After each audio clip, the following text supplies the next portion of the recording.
Good to see you.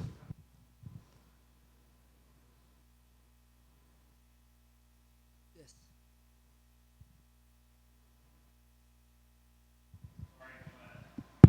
Well, we're up front right here.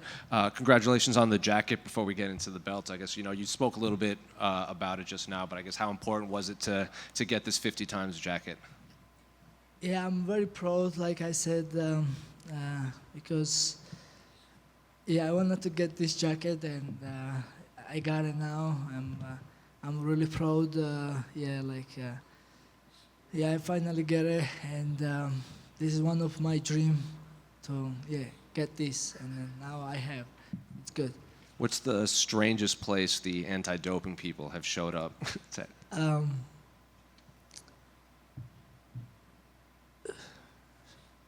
I think it was. I was first time I was surprised in when they came in Georgia, like 2019. I mean, we was in a restaurant and they came there, and then we had to go use the bathroom, and other times. Um,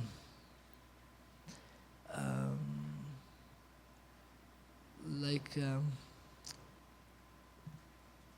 yeah, like sometimes I was in California or different states. They was coming there, but um, like I remember like last couple experience. So this I guess new guy from UFC anti-doping came to my gym after my training, and I tell him, "Oh, that's good idea. After training, I'm sweat and I can't pee now. I have to drink bunch of water. It's gonna take me long time to me pee.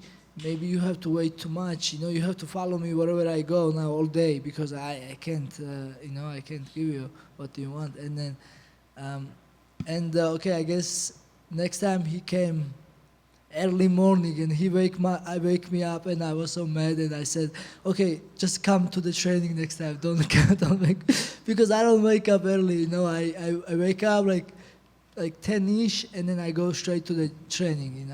I go a little bit late for sleep, and that was like a little bit funny, but.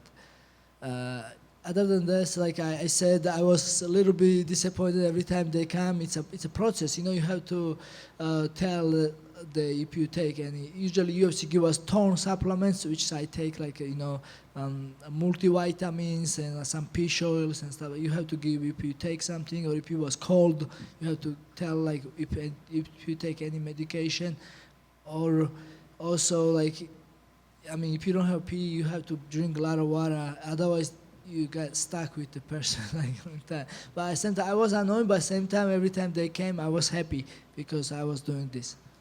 Well, congratulations Thank again. you. Well, speaking of this fight that we have, you're here for this week, I guess Cory was in here earlier, and he said he really enjoyed camp preparing for you specifically. So I guess how has camp been preparing for Cory Sandhagen? It's been good as a fighter. He's a good fighter, and I respect. That's why I was training super hard for this, and everything was good. I was training really hard, and I was focusing for myself more. Like I don't watch his fights much or something like that, because we put a lot of work in, and uh, I I'm getting more confident and more believe myself what I can do, and it was a really good training camp. A lot of fans and even media think that Cory could be your toughest opponent just because, Cory has very good defensive grappling and very good striking, and he says he never gets tired either. So I guess when you look at Cory, does he present maybe the toughest challenge for you in the UFC? Yes, absolutely. Cory Sandhagen has a dangerous game, like a fly knee, spinning kick, submission attack, good cardio. Uh, he escapes takedowns, and then he's getting up easy, quick, and a lot of experience. But he's fighting me, and I'm even better version this time. And of course, and also same time it's a new opponent, new date, and we all know the one punch, one submission can change everything. So I recognize all the danger from Cory Sandhagen, but Same time, I'm gonna do what I was training for, and it's gonna be good night for me. I believe that. And just outside of camp, just how has life been for you since these last couple defenses? Because we've seen you training with the Nelk boys, training with Demetrius Johnson, going home to Georgia, and it seems like you're traveling everywhere while also being the most active champion. So I guess how's life, and how do you avoid burnout at that point? Life is very good. Of course, like since I came champion, it's 10 times better and beautiful. You know, of course, like I get all the respects, all the taking care of, like and then all, like of course, like it's to be champion. Of course, it's good, but I try not enjoy too much. I try to be in the gym all the time to get better, and yeah, and.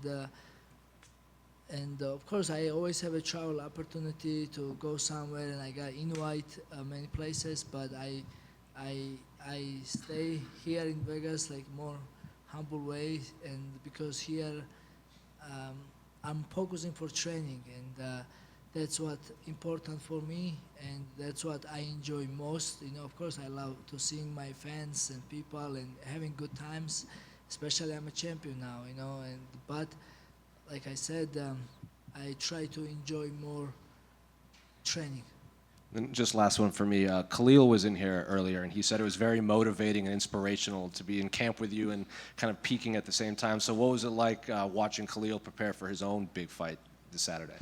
Yeah, it was good, and watching Khalil, he hits hard, and he sparrings and trains hard too, and of course it's a good two teammates fighting for same card, and yeah, he motivate me. Yeah, I'm glad that I motivate him too, and it's good. It's good to fight together, and yeah, and God willing, we're gonna be both. We will win Saturday, and then we celebrate together, and it will be double wins for our team. Thank you so much. Merab right here. Merab, if you win, I believe you're going to be one of the only champions in your 3 title defenses this year. Do you let yourself think about things like, hey, 2025, Merab Dvalishvili, Fighter of the Year? Yeah, if I win, I should be fighter of the year. But I'm not focusing on this. I wanna do most. You know, like I'm healthy, I'm hungry, I'm super motivated. I love fighting, and I wanna do my best always. And that's what I'm focusing on, to do my best. And whatever the record or resume will come with that, I will take it. But like I said, I always have next goal, and then to do my best always. And then the fight with Umar, obviously you guys had a lot of talk. You and O'Malley went back and forth online a lot, and it was a good rivalry. But do you like it? You know, you and Cory Sandhagen, there's not, a lot of trash talk. It's more respectful, and it's just about the competition?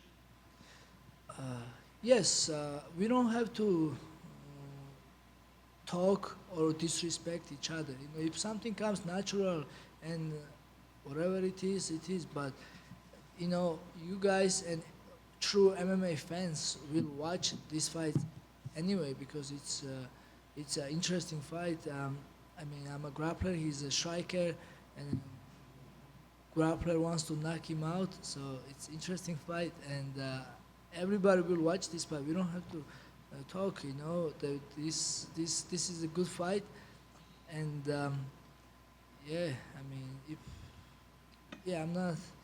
Yeah, it's perfect like this. You know, just we have a respect for each other, and we're just gonna break each other's face on Saturday. That's it. Thank you. Thank you. Merab right here. You have done a lot for the sport. You're one of the greatest champions, and you look pretty happy with your life. This whole thing is like a dream. My question is, back when you were growing up in Georgia, when you were a kid, did you ever dream about anything like this, anything close to this, or what was in your mind when you were a kid back home? Hey, thank you so much. Yeah, when I was little kid, yeah, I always want to be something special. Always want to achieve something big. Of course, like I'm sure every kid wants to become a businessman or policeman or firefighter or something like this. Of course, I have a like this dream too. But and then when I get a little older, I want to be. I got a dream that I want to be one of the athletes who will represent my country outside of country. You know, like any tournament in European Championship or World Championship or Olympic. That was my next goal. But and I start working for this goal, and thank God I was able to do this. But even when I go back and think about it, it was hard to imagine what I achieved and how far I came. But but I am living in my reality now. Yeah, I did come very far, and I live my very happy life. But I don't enjoy this. I always have a next goal, um, and I'm always going forward. You know, I'm doing my best. You know, I don't enjoy this moment. Now I'm an active fighter, and I can't enjoy it. I can't relax. I can't say, oh, I win this. No, like next day I move on, and I'm focused for next one. I think that should be every athlete's goal to move. I always have a next challenge, next uh, like and that's what I am doing. But for sure, like I'm grateful what I earn, and I'm thankful for UFC every opportunity I given. Good luck, Jim. Thank you. Thank you. Merab, Gamarjova. Amarjo. Corey has said that he plans to be the aggressor in the fight and maybe even try to take you down. What will be your response to that? Yes, this is absolutely realistic. I'm taking this word serious because he's completely a well-rounded MMA fighter. We all remember he did same plan against Chito Vera. He was taking Chito Vera down, and he spent whole time on top control. And yes. It's possible to Cory Sandhagen and try to take me down, but I will be ready and I will answer that too. One more question. We've heard opponents complain about injuries during their fights with you, but you have competed with a broken hand, a staph infection, shin problems, but you always decide not to bring those injuries up. Why do you choose not to talk about those injuries? Yes, because I'm a fighter and I don't make excuse. I will fight. Doesn't matter what. If I have a fight, I will show up. And I never cancel fight, or I don't make excuse. If it's something small, that it's not gonna affect fight. And I accidentally maybe post about it, and I make Dana White mad about it. I don't know how he sees things. He don't even follow me Instagram, but I don't know. Somehow Dana White still see my Instagram live or my stories or something, broken toe or broken like eye or something, cut eye or something. Yeah, if it's serious, I keep a secret because nobody should know this. Because listen, I'm a fighter, and then I'm not. I'm gonna show up. Doesn't matter what.